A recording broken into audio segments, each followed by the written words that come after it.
everyone, welcome to our podcast, Rich in Love. I'm Jake Maddock, and of course joined by my lovely wife, Mrs. Maddock. I'm a relationship coach, guys. I've successfully coached thousands of people to find their ideal partner. Today we're going to talk about love languages. Super important. Why it's important to know what yours is, what your partner's is, what values. It helps with emotional intimacy, the needs, the desires. It helps a lot of stuff, okay? I encourage all our viewers to share your love language in the comments below and why that particular one is important to you. Do you value words of affirmation, acts of service, gifts, quality time, physical touch? Contribute to the conversation, guys. Put in the comments what you think. If you want personalized help creating a 10 out of 10, book in a call with me. I'm here to help. I want to help you achieve a 10 out of 10. Can you explain to me what love languages are a bit? Yeah, it's basically how you feel love, basically. So some people feel a deep sense of love through quality time or words of affirmation. There's 5 love languages. Basically what happens is you'll feel a higher level of love if your partner does one particular one more than the others. Now be aware, all 5 are fantastic. What's yours? Maybe physical touch. Ooh, you like that touchy. Words of affirmation. I like gifts. What's my favorite gift? Cake. Lots of chocolate icing. What's your love language? Quality time. Okay. A lot of people go, well, we spend time together. That's not quality. How can you make it quality? Play on your phone the whole time while your partner's talking? Definitely not. If they're doing that, I'd like karate kick. Phone slap. Quality time has to be focused, basically. You're Like this? focused. What do you think some words of affirmation could be? There's a few things you can do. You can nurture the behavior you want to see. Okay? You're so strong, you're so good looking, you're so hardworking. You can give nurturing behavior, nurturing sort of communication that you want to see more of. Okay? You're so nice, you're such a good communicator, you give me so much of your quality time, I really appreciate it. Say stuff that you want to see more of, but then also give them compliments and affirmations on stuff they are working particularly hard on. Say you're with a guy who plays Dungeons and Dragons every day. It's about 56 kilos. You're not going to give compliments about how muscly he is. It's not going to make sense. Okay, so you got to make it, see, what do they want to compliment on? What about an example of an act of service? Stuff around the house, okay? So acts of service, guys, so if you're a male watching this, your wife's always going to have stuff for you to do. You should do it, but do it to a very, very good quality and with a good attitude. So if there's stuff that I want done around the house. Lists and schedules, Yeah. mainly.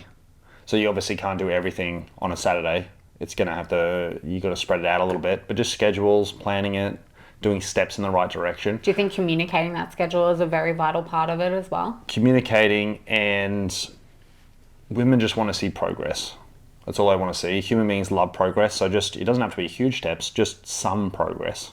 What about gift giving? Gift giving can be anything. I like cake, you can do aftershave, you can do perfume, you can do flowers. So it's any type of purchased gift. Purchased or made. Quality time. There's a few ways to do this. One of my favorite ways to do quality time is by doing something mindless, so that you can communicate with your partner at the same time and have a conversation. So you have a buffer. Playing ping pong, going for a drive, doing some sort of stupid activity which doesn't really need much of your brain cells. It's going to give you room to have a proper conversation at the same time and have some distraction. And what's an example of physical touch? Oh, 20-second hugs, a big one. 6-second kisses, intimacy. What else? What else for physical touch? Yeah. Oh, that's about it. It's just skin on skin contact. Like this. Yeah. And just remember, with physical touch, you got to make them really believe that you're hungry for them. Yeah, you want to hit them with that enthusiasm. Like a fat kid eating cake, like you really want to hit it. What about if you're in a relationship and you both have different love languages? You're just doomed to fail, or? No. It's like the erotic blueprint or anything. You got to talk to that other person's love language as well as talking to your own. Yeah, 100%. My advice, guys, if your partner has a different love language than you, my advice is shut up and do it. That's it.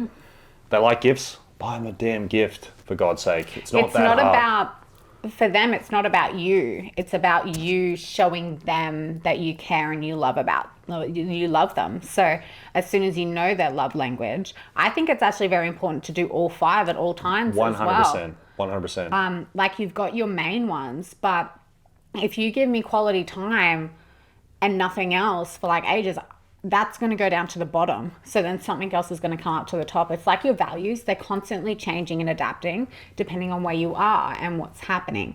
So I think it's very important to talk to all five at all times, to yourself and to your partner. 100%.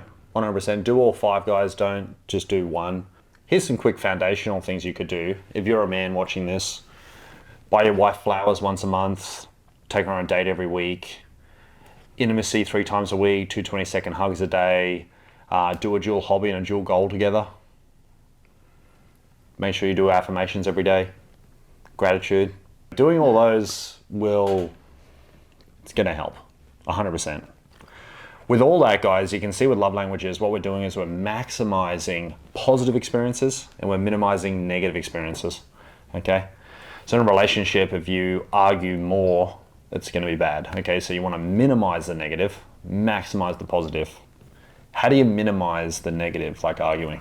You just put a rule in, like you just put a blatant rule. I do not argue. Anything that is met with me with disrespect, I am not taking. 100%. I'm happy to have a conversation with you about it, but I'm not arguing and I'm not filling our relationship with disrespect and dishonesty. The change is really up to you and whether you're willing to put the effort in or not. There's some rules around gift giving as well, guys. You don't want to give gifts as a form of apology. So say your wife's angry for you or something, don't give a gift and say, I'm really sorry for being a jerk. Super stupid. Don't do that. You only want to give gifts as a representation of how much you love the person. That's it. Okay? So if you feel bad about them in that day, you don't buy them a gift. Okay? It's almost, reward is the wrong word, but it's a representation of when you feel your best in it. If you feel bad because something's happened, maybe sit down and have a conversation instead. 100%. Communicate instead of 20-second hugs, hard to buy their love. conversations. That's what you got to do. In a scenario like that, the hard conversation or the communication is going to go way further than a bunch of flowers or something will. Oh, 100%. If that becomes repetition, the person's going to go, oh, okay, yeah, whatever. And it's not going to mean anything to them then. And then the off chance that you do it on an occasion that you haven't done anything wrong, then they're going to go, okay, well, what did you do wrong? What if someone doesn't know what their love language is? I would say just start hitting all of them, because if you start hitting all of them, one's going to come up that's more important. As I said earlier, it changes on where you're at. Like right now, my biggest one is quality time. A few months ago, it may have been words of affirmations or active service or something. So It's changed a lot over the years. It always changes. So don't put that label on you as well. Like, I'm only this one thing. How easy would it be for your ideal partner to do your love language for you? Very easy. Super easy. So what do you think about doing, like, speaking to your love language, but giving that to your partner and expecting that in return? Does that make sense? It's going to go bad. Yeah. So a good example of this all the time, a woman will clean the house so it's spick and span, and then she'll say, look, I cleaned the house for you and made everything look beautiful. And he'll go, so what? I don't care about that. Who cares? I don't care at all. If you expect, you're talking to yourself then, you're doing your own love language. You're not doing theirs. What does he want to see? He doesn't care how clean the kitchen is. Not really. He wants a piece of chocolate cake or something. You know what I mean? That's what you want. Yeah. So you got to think, if you're going to do something for your partner, do it for your partner. Okay? If you're going to do something that's not for your partner, just do it for yourself, which is fine too, but you got to keep it in reality there. I think I got to get Mr. Maddock a piece of chocolate cake. I like cake. You want a slice of chocolate cake? Yeah, I'm like the fat kid off, Oh, Matilda. Yeah. Eat it. Okay. I like that principle. I thought she was pretty good. How do you think the best way to measure someone's love language is so you can stay on top of it? So if you're in a relationship right now, the best thing to do is always monitor attraction. Okay, so ideally we want the attraction of 10 out of 10. So basically you're obsessed with each other, all over each other all the time, right? It's not going to be. In relationships, it goes up and down like waves all the time. That's everything in life. So sometimes it's going to go down. Hopefully it only goes down to a 9 out of 10 and then back up like this. Now, in those moments where you can go, it feels a little bit not as loving as usual, that's the attraction slowly going down a little bit. And it might not be relationship related, it could be work related, it could be anything. But what you need to do in those moments is you're going to go, well, what can I do to improve the attraction, the relationship today? Which is usually comes into love languages, 20-second hugs, go on a date, buy some flowers, some words of affirmation, just some quality time together doing some conversations, little things like that. That's going to get it back to a 10 out of 10. So they feel emotionally safe and feel very emotionally connected, emotionally heard, basically being in love.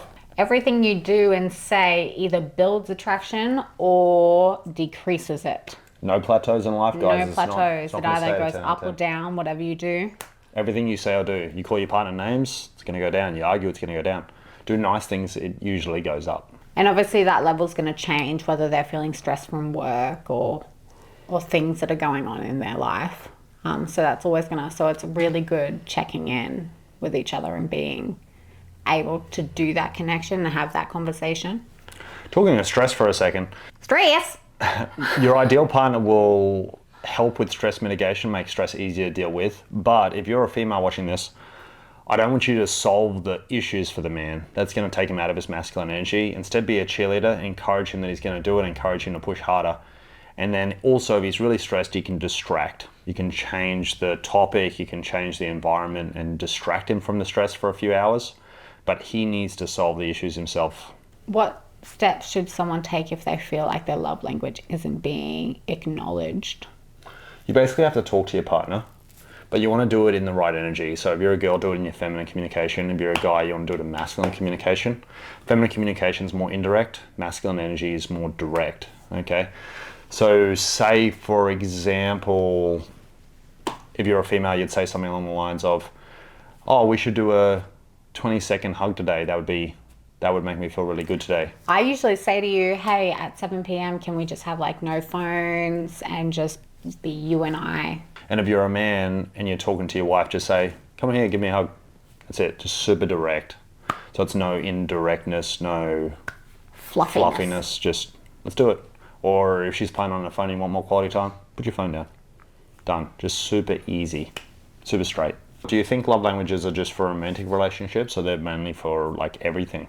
I think they're mainly for everything. I think there's degrees of it. Like obviously in your romantic relationship, that's going to be a lot more kids and external family and stuff. I think there's a representation for it, 100%. I think there's a space for it, but not to the degree that it is in the romantic relationship. No, it's way less, yeah. Way less. But every human needs to feel love. Yeah. Okay, they need to feel loved, to feel secure, to feel safe, to feel connected in their environment and in their community. So love languages does have a place in other situations, but not the extent that it does in your romantic relationship. And with kids or extended family members, friends, stuff like that, lots of words of affirmation, good conversations, quality time. Little kids are very good at getting their love languages met on what they need emotionally. They are, because they can't communicate properly, so they're like straight to like aggression. Demand it. Yeah, they're like, boom, give it to me. I need a hug now. We hope you enjoyed this video, guys. Please subscribe to the channel, like the video. I love reading your comments too, so put heaps of comments in there about love languages, the value, appreciation, whatever. Put it all in there.